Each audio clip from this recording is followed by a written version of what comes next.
Welcome to this edition of Talented Universe. I am very sorry, but we had some technical issues, and hopefully we have solved them. So, if you can see us, yay. If you can't, sorry. Marcia, how are you doing this morning? I'm doing great, Michael. Can you go ahead and introduce our special guest for today, Marcia? Yeah, I'm really happy to introduce our guest today. We have Tess Amelia, who is an actress, singer, dancer, originally from Chicago. And how are you this morning? I am doing very well. Just relaxing, chilling with fam. So, Are are you in between verticals or? yeah, it goes, the shooting schedule on these is pretty fast, as I'm sure you guys know. So it's, I try to take as much time. LA in the summer is not the best time of year, I think, to be in LA. That's always what I say. Just because it's hot and the rest of the year it's like beautiful. It's funny you say that because you're originally from Chicago, where it's cooler and usually not as boiling hot during the summer. Yeah, it can get up there. It can get into the 90s. I've seen it happen, and it gets muggy, and that's not my favorite. But I actually grew up walking distance to Lake Michigan, so to me, Chicago feels like more of a beach town than Los Angeles. See, now I wouldn't think of Chicago as a beach town. I know people don't, but when, like, especially people who grew up by the ocean, I try to tell them, I'm like, if you saw the Great Lakes, you would be like, that's an ocean. If you saw them without context, without knowing that it's a lake, you would think it's an ocean. Wow. So I know we're here and your audience is here mostly for vertical. So I'm going to jump right in to the vertical world, which I am still fairly new to, probably about 5 months since I've been hearing about it. When did you first hear about verticals? I had started to kind of see the breakdowns pop up on Actors Access, but I didn't really know what they were for probably until I did my first one. I had auditioned for a couple, submit some tapes, and I remember, like, whenever I would get an audition for them, I'd get the sides for the audition, and I was like, what on earth am I saying? Because I think it was probably April, May 2024 that I really started, like, submitting myself and getting auditions for them. And I was so confused. After the initial couple of auditions that I did, I just, like, didn't submit for them anymore because I was like, I don't think I can do these. The slapping and everything else, or you just didn't get them? It went against a lot of what my experience of acting had been, what my training had been. And it was just like, a lot of the scripts in the early days were translated from Mandarin. So a lot of things didn't translate into not even like good English, just like culturally. I was like, wait, why is the landlord knocking on the door telling me I need the money, bitch? Like, where did that come from? I'm like, this really escalates very, very fast. In 1 minute, usually. Yeah. You have to have a whole kind of plot cycle every minute and a half. And so it felt very counterintuitive to a lot of the training that I had received. And I think since then I've been able to kind of implement it and marry my ideas of what I want to do with my acting and then what these scripts are. And I also think that the world is changing at such an alarming rate at this point that there's no like one kind of school of vertical. They range all over the place. And your first vertical, was that the Vampire's Remedy? No. So my first vertical was actually, I sold my special services to a billionaire, I think is what it was called. It was not called that originally on the call sheet that we were getting. I think it was called From Contract to True Love or something. I don't remember. I was not the lead in that one. Molly Anderson was actually the lead in that one. It was my very first vertical. I was not even the first villain. I was like the secondary villain. I was on set 6 out of 9 days, I believe. And, popped in there, threw a drink on Molly. I didn't throw her into a pool. I actually threw myself into a pool and pretended that she had done it. And just talking with Molly and like getting all of her knowledge, because at that point I think she had done 13 or 14. It really kind of changed my perspective on what the vertical world was. She had such a like refreshing outlook on it. Coming from, because you've done stage work and hopefully we'll get into that later on your dance work and things like that. So coming to a world where it's closer in, what was that challenge like? What were some of the things that you needed to do to prepare? I think the biggest challenge was honestly the pace at which these are shot. So in many, and it's not even just like in traditional film and television, at most in something like a Dick Wolf episodic, like a Chicago PD, Chicago Med, they're shooting at most 6 pages a day. And those are very tight turnaround for traditional Hollywood, whereas we're shooting 20 pages a day. And so that's one thing with the speed. But then on top of that, sometimes I don't get the final draft of the script until a day before shooting. And so there isn't really the same sort of time to do the character work and prep and rehearsal that I am used to. And so just kind of adapting to that, I think it's been really valuable in just my memorization skills are so much better. My adaptability is so much better. So the speed at which these are kind of done, and even in post-production, like sometimes you'll see things wrap and then a month later they're released. So every single person working on these is working 3 to 4 times as fast as traditional Hollywood. Michael, I know we have some people in the chat. We do. And I think first I'm just going to go, some people just said hi. And we have Tasia says, hello, Tess. Hello, world. I'm glad you were able to turn in. and then Lauren says, hi, Tess. Hello. And then, Carla says, hi, Tess. Hello. I'm so happy I'm getting all of these hellos. I know you're getting all these hellos, and those are all the hellos, unless I missed one. Let me get to one or two of the quick. Now, this one's a hard one, and okay. I am just going to say the character names and not the abbreviation for the title of the vertical, and then I'll ask the rest of the question. You played Alara, Emily Miller, Hazel Miller, and really Angel, Harper Reeves, not you, okay, Senna, Pearl, Sylvie Parker, Lillian, and Elena. And now the question is, which of those characters do you relate to the most? And which ones do you relate to the least? We'll just go from there for right now. What stands out in your mind? So I would say, in terms of all the characters I've played, because I've kind of been asked variations on this question. So I've done some thinking about it. And of all of my characters, I would say that Harper in How to Tame a Silver Fox is the character that I like the most, the character I relate to the most, and the one that I would get along with the best. And I think, there's a lot of reasons that How to Tame a Silver Fox was as successful as it was. But I think that one of the biggest reasons was that Jesse and I were really able to kind of tap into our characters in that way.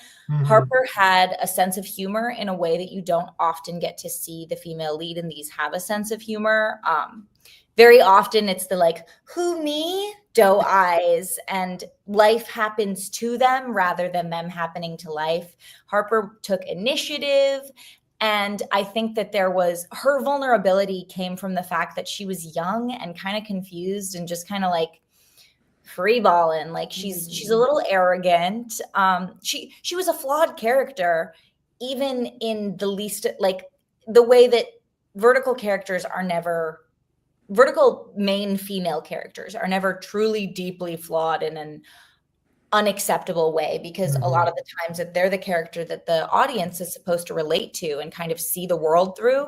So you don't want them to be unlikable. So I think that Harper was able to have these kind of just like youthful young traits that maybe she was flawed and she was able to learn from her mistakes. And I also just like loved her spunk. Oh, okay, there you go. I think you answered all the rest of the would you like to meet her in real life? Yeah, I would hang out with Harper in real life. I think that part of that was that I did get to spend all of that time with her, and Jade, who played Maria, and I would always have so much fun on set. So I would hang out with their little girl gang. But I do think that I would pull her aside and I would be like, babe, are you sure you want to be dating a 40-year-old? Can we look at the optics on this? I'm like, in a post Me Too world, do we really want to be There you go. wanting that around? Okay, Ozgirl 6827 says you've done 2 vertical dramas with Jesse and are filming another with Aaron. Are these coincidental second castings, or have you purposely submitted a dual audition, or was it intentional pairing casting? So whenever I am asked if I have recommendations for male leads, I always like put forth former co-stars. Like, I know who I like to work with. I know who I work well together. There are very many actors that I like really respect their work ethic. And so I try to put my friends' names forward if that is an option that is given to me. And so I try to boost up the people that I like to work with, because these are pretty brutal filming days. And so if you don't like the people you're working with, It's tough. It's horrible. And so like with Jesse though, the second project I did with Jesse, I did not know that I was going to be filming with him until about a week before that started. I think, and that also, we found out that we'd be working together again before Silver Fox even dropped. So I don't think that was even intentional on the part of ReelShort of putting us together again, because they knew we were this like smash success. I do think that like just in post-production that they saw that there was really great chemistry there and they put us together again. The How to Tame a Silver Fox actually came out the last day of, or like the day after we wrapped Pregnant by My Ex's Professor Dad. So that was exciting. And since then, I have not shot anything with Jesse. So. Oh, there you go. Okay. You're moving on. I'm like trying to save it for something big. Oh, there you go. There you go. And then here's another question from Ozgirl. Filming in Lithuania, the US, and China, and even what you've heard about Turkey and Canada, do the production and filming styles vary? So the way that I kind of look at it, there's kind of 2 camps of there's like the verticals originated in China. They have their own market for verticals. And then there are some apps that have popped up that are Ukrainian in origin. And so those are the kind of 2 different camps. Everything is run pretty similarly, I'd say, across the board. There are different labor laws in every country. Right. But I try to keep my own personal contracts pretty standard wherever I am and with whoever I'm filming, between like overtime, turnaround time, just like, you know, the ins and outs, crossing my T's, dotting my I's, not super interesting stuff. But like, I will keep that consistent just so that my working conditions can stay consistent. But even within the US, like, if you're working with different production companies, they're going to run things differently. So there are some directors that are like, okay, we are going to block shoot 2 scenes at once because they're both in this room. And so we're going to shoot everything on this side of the room first. So we're going to shoot scene 2 on this side of the room and then scene 4. And then we're going to flip the cameras and we're going to shoot scene 2 and scene 4. So like you're not sticking with one scene, whereas some directors like to stay with one scene and then move on to the next scene. Blocking is different. There have been some times that I've been told that I'm allowed to walk and talk, and sometimes because the vertical frame is so small, Right. trying to follow an actor while they're walking and talking can be really challenging. And so I've been told to park and bark. So I would say the variation, the only thing about filming in a different country is that sometimes they're speaking in a language that you don't understand. Mm-hmm. And you know, that's happened in the US too. I've been on sets where the majority spoken language is Mandarin. So Right. I think in general, there are some sets that are run really smoothly and go really well, and then sometimes they don't. And that's life. That's Hollywood. Yeah, that is true. Marcia, I'll let you go for a few. I've got more questions, but I know you've got some too. So. Yeah, you were talking about some of the roles that you've had. You've had so many, and obviously you've got a huge fan base. Your skills are wide because I've heard you sing and you dance. Have you had a chance to use your dancing in any of your videos The yet? closest I've gotten is Jenna in The Virgin Stripper and the Hockey Star. She's a pole dancer. So I did get to do all of my own stripper dancing in that one. Mm-hmm. That was actually though, because they were gonna have a pole double for me. I took pole dancing classes because I was like, I have at that point, to this day, I have been on a pole more often than I've been at the altar in these. I don't know what that says. Okay. What does that say, right? Yeah, I'm not sure what they're trying to tell me, but I was like, I want to do some of my own dancing. Obviously, they're gonna need some B-roll of me dancing. So I took pole dancing classes, but then they were like, oh, we're gonna get you a pole double for the pole dancing sequences.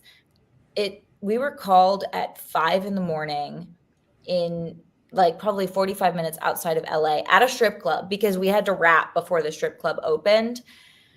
And my body double was an actual pole dancer. Like she was an exotic dancer and she did that as a job. And so she probably was out the night before working and she did not make it to set at 5 a.m. And so I did all my own pole dancing. Ta-da! It was great that you were ready to go. Yeah. Well, and you had been in a chorus line, I believe. Yeah, that was one of the things I did in high school. I studied musical theater in college, so I've done like I did some in high school, but like and really fell in love with it there, and then went on to study it in college. I love musical theater; it's so much fun, and I love to sing. I haven't really been able to kind of capitalize on that in LA. I made the bold decision of not moving to New York along with all of the rest of my classmates, but I would love the opportunity to sing more just because I think that like of everything that I do, singing is like the thing I love the most. It's much harder to make a career out of that than it is like acting. But like you're not going to be in your shower acting. Right. So singing is just kind of this like set free, you can do it alone. It's not about other people for me. It's like very much just something I like to do. Well, I really hope that verticals are moving and changing so quickly, and audiences are wanting more. If you look at some of the comments here, people want to hear you sing. They really and there are some you did put up some videos of you doing some cover songs and on YouTube I saw. So if you want to hear us sing, you can go there. They are on YouTube. Yeah. But I've been trying to like push slowly whisper in people's ear, like, because every time I bring up like a musical theater or like a High School Musical-esque sort of vertical, people are like, there's no time to choreograph that, there's no time to stage it, like it's just there's so many logistics that go into it, and so I totally understand that. At this point in the industry, it would be really hard to fully stage that volume of like theatrics.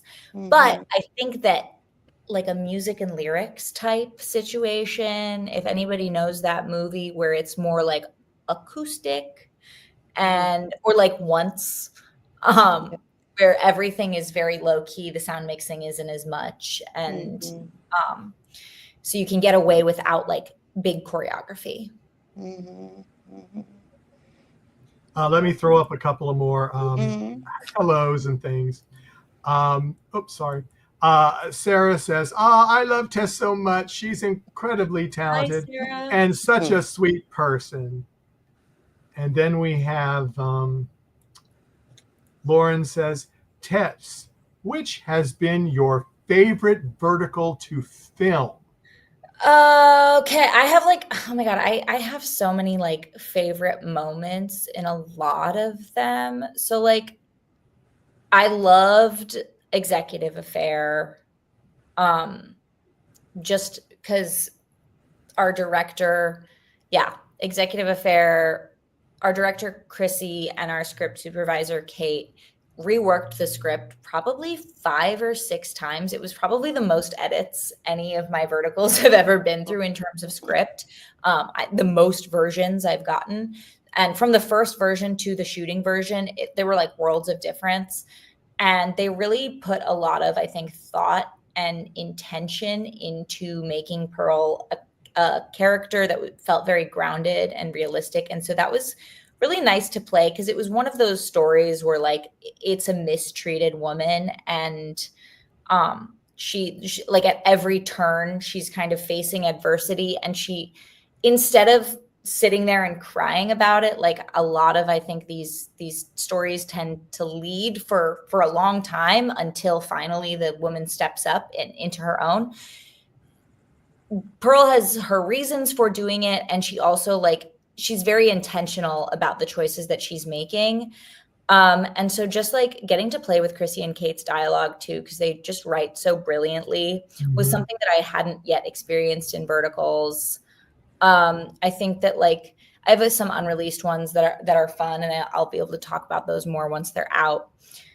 But the other one, How to Tame a Silver Fox, was like, that one was great. Again, the writing was just so kind of like quick and fun, and it felt like two people who were actually talking to each other and having a conversation, whereas a lot of the ones I've done, the story is it's very plot driven. Like verticals, I always say they're plot driven versus character driven or like ambiance driven. Like everything that comes out of my mouth is for the intention of moving the plot along and getting someone to continue to watch. So they're not always the most humanistic and naturalistic behaviors.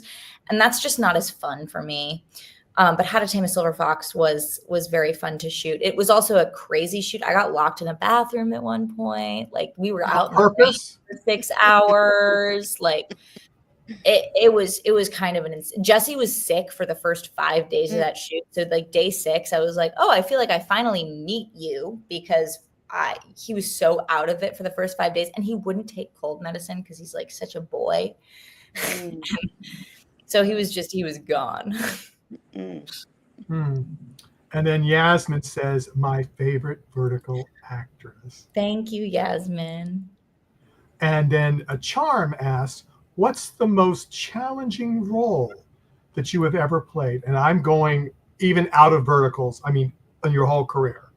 Well, we brought up chorus line. That was a challenge for me because I do dance. I don't do that type of, like, the dance that I feel the most like at home and comfortable in is like much more grounded. I'm not super flexible. The like very quick steps are not. So chorus line was a challenge for me just in the dance aspect. There was like during the dress rehearsal, the choreographer was giving notes and like turns and looks at me and is like, Tess, you don't know one. Get on that. And I arrived early to like the rest of the rehearsals. Like for an hour, I would work that song. So that was challenging, but fun. In terms of verticals, though, I would say that Swimming My Way Back to You was the hardest because I had to cry 2 or 3 times a day during that shoot. we ran overtime a lot of the time. So it was just like long days. I was tired. I was like constantly having to be really, really sad on screen. And then I also got hit by a car on my day off during that shoot. And I had to go to set the next day and act. So that was definitely the hardest. Oh my, I can't even imagine. Yeah, and it was funny because that was one that I got hit by a car in, like, the previous day. I fake got hit by a car, and then on my day off, I was like, "Hey guys, you got hit by a car." I practiced getting hit by a car so much that it actually happened to me. Wow. Did they believe you when you told them when you came to set? Dude, my ankle was like the size of a grapefruit, so Wow. it was either that or like a trooper. Yeah. Wow. That is absolutely kind. And then we've had several people say they want to hear you sing, from Yasmin and from Sarah. And there was one other that I missed. But thank you. Well, there is some on my Instagram somewhere, but if you look up my name, then you can find my YouTube channel, and I have actual prepared. Someone's playing the piano and everything. Oh, there you go. And Carla says a musical theater of vertical with you and Sophia Dulce would be amazing. That would be a dream come true. Sophia and I went to the first, I think it was the first time we met in person. We knew about each other because we were both in China at the same time. And I had people tell me that I looked like her before. So like I knew who she was, and we followed each other on Instagram. So we were like admiring each other from afar. But then the first night we met, we actually were at someone's birthday party, and then we went to a karaoke bar after, and we sang "Let Me Be Your Star" from Smash. Which was like a TV show in 2012, 2013. Great show, by the way, very vertical. And we were like, dude, we need to do a Smash vertical together. There you go. That is crazy. Okay, one more. I've got 3 other questions, but I'm going to do one of them. And I think I'm going to do the one because I'm going to have bagels in a few minutes after this performance. So Jordan asked, Tess is an amazing performer, but one of her best passions is bagels. So my question is, what's your favorite kind of bagel and from where?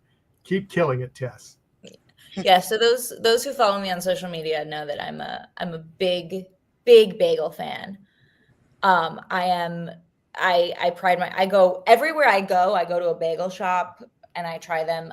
Still, the best bagels are in New York, and I'll say it. And I always go for an everything bagel. You do?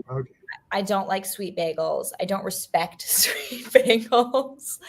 But an everything bagel, as long as it has like the right ratio of seasoning, toasted if it's not super fresh, but if it's fresh, then you can get away with that, not toasting it. Lately, I've been loving like just a classic lox sandwich with scallion cream cheese, capers, lox. Gotta have tomato on it, red onion, just a little bit. In New York, Miss Bagel in Brooklyn and the Bagel Shop on the Upper East Side, best ones that I've had. Although I will grant that Apollo Bagel is really good. It's a sourdough bagel, so it's not a New York style bagel. So it's completely different than like what a New York style bagel is. So Apollo does them great, and they have a great whitefish sandwich. And then on the other side of the coast in LA, Courage Bagel also has a sourdough bagel that is very delicious. So that is interesting, coming from a Chicago-born person. I was born and raised in New York City. So yeah, Chicago doesn't. They don't do bagels. Like, we have one bagel shop that everyone says is the best bagels, and I'm like, they're mediocre. They're not, yeah. And a lot of people say it's the water in New York City that makes the bagel. And well, that's true. You can drink the water right out of the faucet in New York, so that could have something to do with it. I've heard that, but I don't know. I don't know how much stock I put into it, because there are bagel shops all over actually that import water. Right. Yeah, the place I'm going to does their own water like New York does. They do the exact same way that they purify the water in New York. and they've got all the machines and everything, and it's like wow. Yeah, so I don't know. I don't know what it is. I don't know if it's like those pizza places that have to like import the flour from Italy. Well, they do different flour than we do. That is true. So yeah, but yeah, it's like it all depends. But you know, it's. But the best bagels are in New York, and All right. what I will say, I've never been to Montreal. And I know that people from Montreal will say that they have the best bagels, so I can't speak to that personally. I've never until you go film there, right? Until I get a bagel in Montreal, which inevitably I'll end up there someday. I can't decide. Yeah, and then you'll make your decision then. Mm-hmm. Then you might have to have them have their own. Yeah, then I'll go on the record, have a ceremony. There you go. Keys to the city. Yeah, and let's see, Paulina, and this is the last one. Then I'm giving it back to Marsha. Kisses from Uruguay. I just thought that's cool. Got someone from all over the world, all the way. Yeah. Cool. Well, I have to follow up because I saw on your Instagram where I believe you might be a baseball fan, a Chicago Cubs fan, and and I'll tell you right now. Well, you know, I'm from New York City, so I'm a Mets fan. Okay. But I saw you had the was it you had the adorable shirt on that said "I love baseball boys." Yeah. Yeah, I have actually a collection of baby tees like with funny things on them. That's I try not to like buy them online or something. The baseball one, actually, I did buy online. I actually bought it for a Mets game when I was in New York a year ago. I saw the Mets Dodgers game. And so I was like, I'm not really a Dodgers fan. And I'm not really I'm a Cubs fan. I'm not a Mets or a Dodgers fan, but my brother really wanted to go. And my dad was a Mets fan growing up because he's from, he grew up in Queens. And so I bought that shirt for that. But I have like the first one I bought, I think is like, I have issues, you've been warned.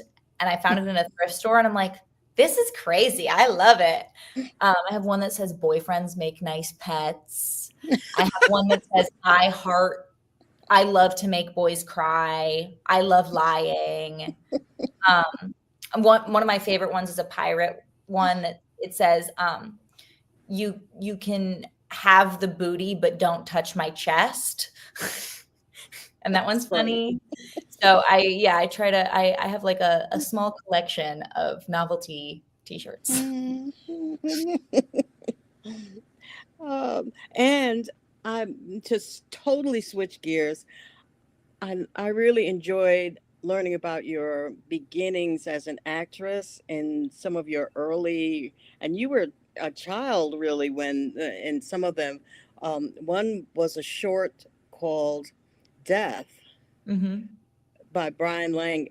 Do you remember about getting that role? And because it's a short film and it's quite emotional and yeah, so that was a Columbia student film. So growing up, I did a lot of the Columbia College of Chicago, not Columbia University. They have a pretty big film program. So I did a lot of their student films growing up. I don't remember like specifically going to that audition and booking it, but I do remember auditioning at Columbia and trying out for those. And Brian was great. He was great to work with. And I worked with him again on White Horse a couple years later. And I vaguely remember shooting that. Kind of all of my early roles. The earliest one I remember doing was Chicago Code, where I played a flashback character. And I just remember like being on set and being like, this is incredible. Like everybody is so good at their job. Everybody, like I was probably 9 or 10. And so getting your hair and your makeup done is all so fun. And those early days, also my first couple of gigs, they actually they would always like let me keep a costume item. So that was always fun. People always like to hear what memorabilia actors Yeah. take from I there. think like on Chicago Code, I remember it was like a black trench coat that I wore all the time. I did a Bayer aspirin commercial that they let me keep a t-shirt. It was like various things. That's cool. People let kids keep things. Yeah. And you worked with John Malkovich, I saw I was like an extra. Yeah. So my Yeah. dad was actually a unit set photographer for many years. He was a photographer. He was like a freelance photographer and he did weddings and stuff, but he kind of like zeroed in on doing unit set photography. So that's how I got Chicago Code. That's how I got Drunk Boat. A lot of the gigs that I got when I was little was just them being like, we need a little girl and we don't want to like put up auditions. So yeah, in Drunk Boat, I was a girl. I was like held by some lady and she had dialogue, but I was just like, she was like a neighbor and they were coming and they talked to her and I was in her arms and I didn't say anything. Is that kind of where you got the acting bug from? Where did your acting career passion start? Lyric Opera of Chicago. It was, I think, the 2004, 2005, or 2006 season. They were doing Magic Flute. And I always wanted to do everything my big siblings did. Like I got horseback riding because my sister was horseback riding. All the sports I played, it was like because my brother was playing sports and acting. My big siblings were acting, and so I wanted to tag along, and I wanted to tag along early. And so I was 4 years old, and I wanted to go to this audition, and I got booked as one of the littlest Papageno child. So Papageno is like this bird man, and he meets his wife and she's a bird lady and they have all of these bird children. And so I like pop out of a tree stump and that was all I did. There's no singing involved. I just like, everybody was like popping up on set and I popped out of a tree stump. That was my very first acting role. I loved it. Like just like the lights and the music and it's a 3,000 seat audience. And I never had any stage fright. I just was like, this is awesome. I get to like, I'm playing pretend and like, it just feels like so real and getting to be around all of this art all the time. So I bounced around from that moment. I was like, maybe I'll be a vet. At one point I wanted to be a vet and then I wanted to be a ballerina. And then I was like, I'm really not good enough at ballet to be a ballerina. But it was still on the stage. And so I'm like, I guess I'll be an actor. Now I have to interrupt because I have to ask a question and I don't want to forget it. When you auditioned for that, did any of your siblings also get in the production or was it just you? I can't remember that one or if they were doing other ones. This was back in those days, the Lyric had children in a lot. I don't know. I don't keep up with the Lyric Opera auditions for children as much anymore. But it's something called a supernumerary, which is essentially like an unpaid volunteer. You get an honorarium. Right. You don't sing. You aren't part of the union. But I think my brother might have been in that one. My mom always like wanted us all to be in the same show because she would be the parent chaperone. Right. Yes. Make it easier. Yeah. I mean, unless your dad was on set doing something, and so then that would work, I guess. Yeah, well, he was on like movie sets, and when he's working, like he's working, and so it was just a little bit harder. And my mom had her own job, but like these rehearsals always happened after work, and then she got to sit backstage and listen to the beautiful Mozart while we colored. Oh, there you go. I see. Yeah. Okay, go ahead, Marcia. Sorry, I interrupted you. Well, you have a large fan base, and how your interactions with fans are, as you become even more and more popular. Have you thought about doing maybe a convention, or have you thought about that kind of thing? Yeah, so I'm supposed to be actually at Verticon at the end of September. I'm very excited for that. Yeah. It's still, whenever people are like, all your fans, like fame, blah, blah, blah. To me, like my life in terms of like just day to day going to the store hasn't really changed that much. I think I was recognized one time on the street, and that was only because I was in a big group of girls who did, like, we were all vertical actresses. So I think someone just like saw us all together and they were like, wait a second. But I love to talk to the fans because I think that this is kind of a very unique sector of the industry where, because it's so early and because we're all sort of figuring it out together, it's just a very unique opportunity to actually get live feedback from the people who are consuming this. And I really appreciate that. And like, I am much more keen to do a project like for that fans love rather than for numbers. Like, if someone were to ask me, would you rather do this project that's going to be a guaranteed hit, millions of views, or this project that the small amount of really, really dedicated fans out there with fan pages are going to love? I'm going to pick the one that has the smaller but like way more dedicated audience, because I think that like those are the people who have been in it since the beginning and like really see this craft. So in anticipation of your convention appearance, which I'm thinking might be one of your first, have you practiced your autograph? I have been. I've been kind of like, I've been workshopping a couple. I have this right next to me. How many seconds are you down to do an autograph? So quick. I just do my initials. So like I bought this. This is with my last name on it. This is my custom stationery. Lovely. That I keep on my desk. But I bought that back in December because I do like thank you notes oftentimes on sets. And so I've been signing all of my thank you notes with my quick autograph. Oh, there you go. So, and it's good to practice. It really is. That's going to be so exciting.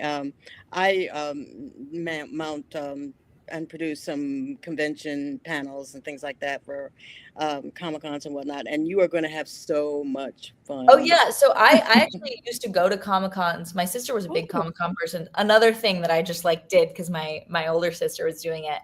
I like for 4 or 5 years was cosplaying in not the whole circuit, but I did C2E2 in Wizard World Chicago. I went to Rhode Island Comic-Con, I think. Yeah. So I've been to a couple Comic-Cons. I've moderated panels for my sister and like been on panels that my sister was moderating. So what kind of panels did your sister? Mostly cosplay panels. I think for the most part it was like cosplay, how to interact with cosplayers, and like crafting stuff. There was one I think that was like about fan blogs, but yeah, it's super fun. I feel like I am a very naturally curious person, so like asking people questions, just I do it anyway. Wow, you're going to have a blast. That's all I'm going to say about that. You are going to have a blast. Let me get another question because we haven't got much more time. This is from Carla, and this is kind of what we were talking about. I saw on your Instagram, and I love your Renaissance fair pics and stories. What's your go-to character that you dress up for the fairs? So I don't do like a character, so to speak. I love Renaissance fairs. I've been to New York, Chicago, which is just Bristol, Wisconsin, Arizona, and Southern California, which all of those are the same brand. They're all like owned by the same people. And those are like the Ren fairs I go to because they all have the same jousters. I'm like obsessed with the jousters. Oh, really? Oh. I love the jousters. They're literally the jousters on Instagram, but like I'm obsessed with them. They at the end of the day, they always do a joust to the death, where they'll joust and then they'll have this whole thing where they'll like fight over who won, and then they'll pull out their swords and they have blood packs. And I learned that a lot of their like combat is improvised. Like they rehearse all the time and they like have different maneuvers that they do, but like a lot of it is not planned ahead of time. So I am kind of obsessed with that because they're actually jousting on actual horses that are really, really well trained. And then they're fighting with swords and blood packs in these giant stadiums. It's very cool. If you ever find yourself in any of those places, I highly recommend going to a Ren Fair and seeing the joust. But my outfits at the Ren Fair, collection of things I've either thrifted, stolen from my mom, or what belonged to someone else in my family. That my mom gave me my love of Ren Fairs. She has a bin in our attic just labeled Ren Fair, and it's full of stuff. So I just go through it and I pick out what I want to wear. Whatever mood you're in. Yeah.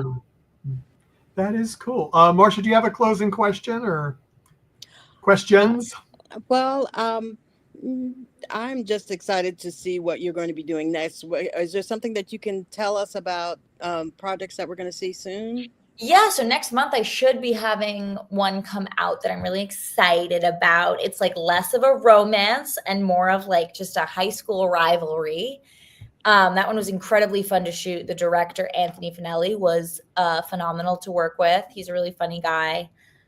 And I like hope to work with him again someday. But that was great because it was way more of an ensemble piece. And I think it has a lot of the vertical tropes of like very long scenes where you're like, no, I'm this person. No, I'm this person. But somehow Anthony really made it feel very fresh and like we weren't kind of standing around fighting with each other. So I'm really, really excited to see how that one turns out. It felt good. Mm-hmm. And just one more thing. The titles of verticals are really insane sometimes. And one of my favorite titles that you were in was Fated to My Homeless Billionaire Alpha. Yeah. Which ticks off the boxes. Yeah. Werewolves. Search engine optimization right here, okay? But it didn't say billionaire. That's what I finally figured out. It does. Fated to My Homeless Billionaire Alpha. Oh, I missed that. Okay. Yeah. No, it covers everything. It covers everything. Alpha.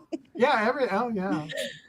And the first look of Cayman Cardiff as a homeless person was I just laughed out loud. That was hysterical. Yeah. No, that was our first day of shooting also. And he was like so overstimulated. And if you've listened or watched or met Cayman, he is very over the top and bubbly and so social.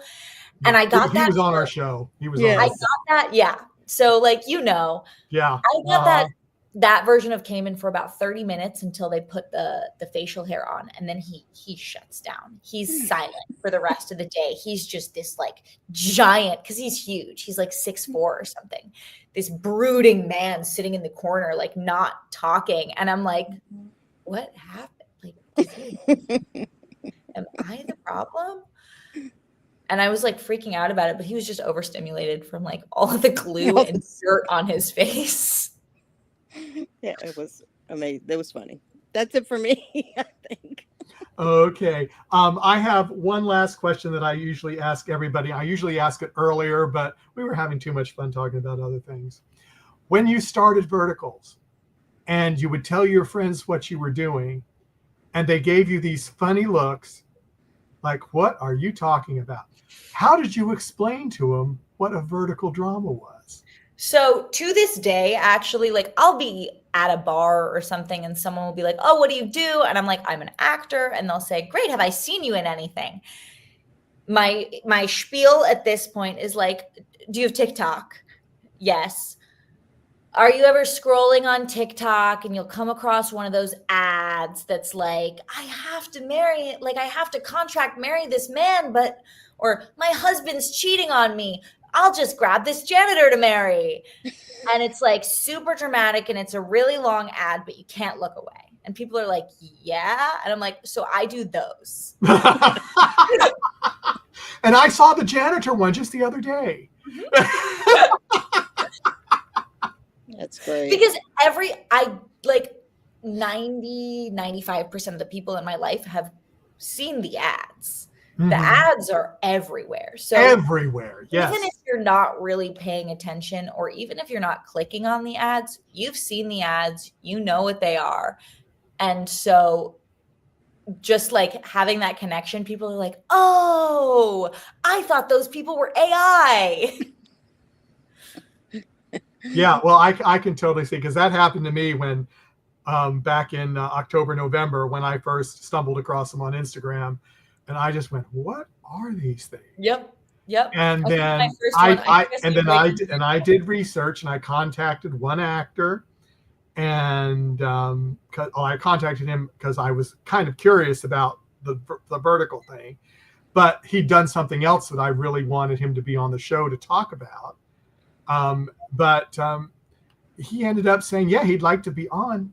And I finally got him on in February, because he kept being called to China to do verticals.